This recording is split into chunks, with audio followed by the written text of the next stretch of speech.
usually the Sox, this seems something more like that would happen with the White Sox than the Giants. Yeah.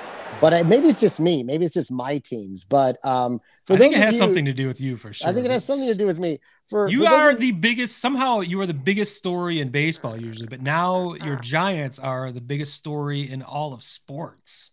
uh, this week, the Giants were visiting Philly, That was and not a big story. that was not a big story. The big story was that one of my favorite Giants this year, Joc Pederson. He's always a favorite when he's on your team, and you're utilizing him correctly. You don't play him every day. You only play him against right-handed pitchers. But Mm. um, when you have the ability to utilize him correctly, he's great. And he was on the field before the game with Tommy Pham, who no one knew exactly what happened at the time. Smitty and I were trading texts, but he was bitch slapped, basically slapped across the face by Tommy Pham. What did the five fingers say to the face? And why did he, Slap. Smitty? I ask you, why did he do this? Of course, it was a fantasy football dispute. Of course, a fantasy football dispute. Not only that, it was a fantasy football rules violation dispute. Yes, a rules violation dispute that Joc was hoarding IL players or something and I'm not. He was Yeah. hoarding players and not activating them and just basically it is a workaround. You could do it in all fantasy sports. If you just let them sit on the IL and no one's paying attention and no one wants to enforce it, you could leave your IL filled up with 4 players. But the thing you can't do Well, we have a limit of is, 4 players. yeah, But we have a limit of 4, so I don't know what their league is. I'm sorry, I apologize. I'm talking about this fantasy baseball wise for us. But you can't do a transaction until you make your roster legal by activating yeah, that. there's some strangeness. I think it's hard to figure out what the technicality was, but nobody really gives a fuck about that. It's more about the actual violence that was administered on the field by Tommy Pham. Um, Apparently, Tommy Pham takes his fantasy football very seriously, as I think we've all figured out as details have emerged over the week. What's happening in this high roller fantasy football league? I mean, 20K. I think it's 10K. I think what I read was it was 10K to get in, which Oh, would 10K to get in. Okay. I'm guessing it's a 10 to 12 team league, so that'd be the total purse would be over 100 grand. Yeah, I know Machado's in it. I read. I saw Machado, Mustakas, Yeah. series of uh San Diego Padres. You all right over there? I heard a collision or something. Is Tommy Pham in the house? That was just how the ceiling randomly falls over Okay. here. Yeah. Okay. Well, I'm glad you're all right. I thought you see me turn and look. I'm like, Yeah. we're all safe over here for now. Nothing to see here. We're all right here. How are you? Anyway, we digress.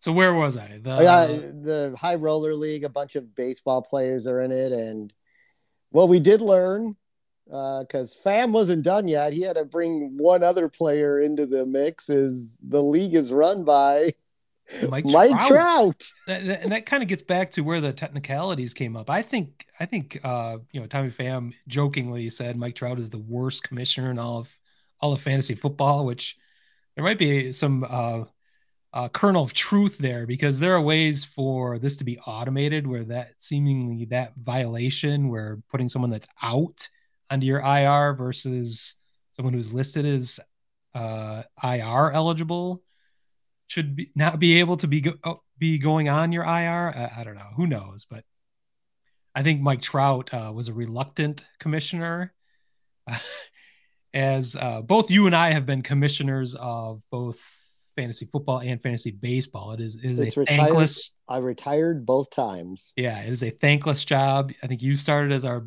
first baseball commissioner in 2004, which I took over after you threw in the towel. Yeah, and that was when you had to deal with it for a few years, and we had 12 guys, and it was that was fine. Like it was hurting cats. It was all people I knew or we worked with. The worst time is when we had a bunch of people that quit, and then we brought in 4 or 5 people, which I only knew one of them, and they were violating our unwritten rules, so to speak, the rules that we couldn't place into the website, which one of them was we didn't allow transactions before the first month of the season was over, just to kind of save Yes. people from themselves, which no one complained about until this new group of people came in. We're making all sorts of transactions. So I think that's where this dispute actually is might be similar, where there are some rules that you couldn't actually put into the website. Wait, we gotta fit it. We gotta tell one other aspect of that story. I just Of our remembered league. it. Yeah, we were so accommodating, and so willing to listen, because I was still sort of like assistant commissioner with That's Smitty, right. I just like forgot when he about was that. on vacation and things like that, before you could do like shit off your phone and all that. And they convinced us one year to do a auction draft, Ugh. and it was 1 year only. and then they all left after that. Well, They all yeah, left after we killed the auction draft. that was the other thing. I unilaterally decided that we were no longer ever going to do an auction draft again, and they all quit. So, And they 6 hours actually later, they were emailing me. One guy called me Stalin yes, for, he for, was called Stalin. for making the unilateral decision that we were no longer going to be an Oh auction my team. Like, God, get the fuck Stalin, out of here. Stalin over here. I'm out. I'm not. I do feel like an autocrat at times. So. Oh, so great. Uh, well, regardless, there are many angles to this crazy fucking story. It's hard to understand everything that's happened. Part of what upset Tommy Pham was in a group chat, an animated GIF that was sent by Joc Pederson. Making fun of the Drays, the Yeah, it Padres. was making fun of Pham's Padres and his teammates, which he definitely had zero sense of humor about. I'm trying to figure out where to play. I think if we talk about this globally, like, where does the lion's share of blame come from? Does it come on to Pham? Does it come on to Joc Pederson for cheating? Does it come on to the commissioner Mike Trout for being a lame duck, incompetent I mean, commissioner? I think it's well, first of all, you know, it, we would, I'd probably be bitch slapping some people who are cheating I don't think you would at ever bitch slap anybody in a at at fantasy football league. at It's a bit of at an 10 at overreaction. 10,000 K a pop for No. us. But Yeah. 10,000 K a pop for them is like $100 for us, so it's not like that big of a deal. Well, that's But another question, actually, because if you think about at least the players we know that are in that league, yeah, I'm thinking Tommy Pham is kind of the lowest paid guy of that, because maybe. we're talking about $300 million salaries, or $300 million contracts for Yeah, Trout and true. Machado. Peterson's had a couple different free agent deals. I'm not sure what Pham is making. Moustakas has at least one big free agent deal. So maybe Pham is kind of feeling the class warfare, where the high, he wants to be a high roller, but he's not nearly as high roller as everyone else in the league.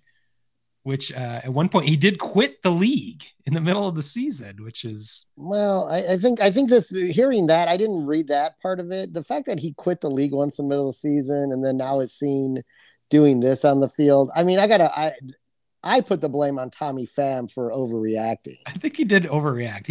He's also a bit famous or infamous for posting on Instagram a photograph of his stab wound that he received in a strip club at one point. Well, I mean, thank God you never did that after New Orleans. I think Tommy Pham does things a little bit differently than maybe most of us, or at least the rest of that fantasy league. So maybe he didn't quite fit in one way or the other. I think there's blame to go around. Like, I think, Yeah, I Joc think Pederson definitely violated the rules, and then definitely fucked with Tommy Pham without knowing him very well, apparently, with yeah. the animated GIF, which is hilarious. The other factor is, and this comes into what actually happened on the field at the time. But if you've seen Joc Pederson recently or ever, you might notice he kind of has an odd look, and he kind of is, just looks like a very strange person in general. I at least in this most recent interview with him, I thought he looked like a gigantic 5-year-old in many ways with his kind of disheveled hair, his hat askew, kind of a grungy t-shirt. You kind of think of him as somebody with his fingers are always sticky, maybe has some chocolate stains on his shirt. He was indeed barefoot at the time in the outfield, which is kind of odd. That was reported that he was indeed barefoot when he was accosted by one Tommy fan. So it's just a mitigating factor. I think you're right. The lion's share of the blame does go on to Tommy Pham, but there are some annoying aspects to what Joc Pederson did and what he does with his at least style choices.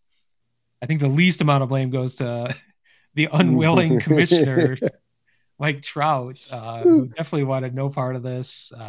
Being a commissioner is a thankless job. As you and I just discussed, we've done this at different times. I've been our baseball commissioner for, I don't know, I don't forget when you quit, but so I'm probably more than you've been 15 in years. Yeah, a long time. No, it's just a bunch of people we know, and there's nobody really cares that much about our league. We're a bunch of old dudes that don't really give a fuck, that don't take things too seriously, and we don't charge $10,000 to get into our league, so stakes aren't very high. Maybe if we wanted to get a little more gusto into this league, we should raise the entry fee to like, I don't know, $5,000. Yeah, let's see it. Let's throw that out there. I'll throw that out there in the off season.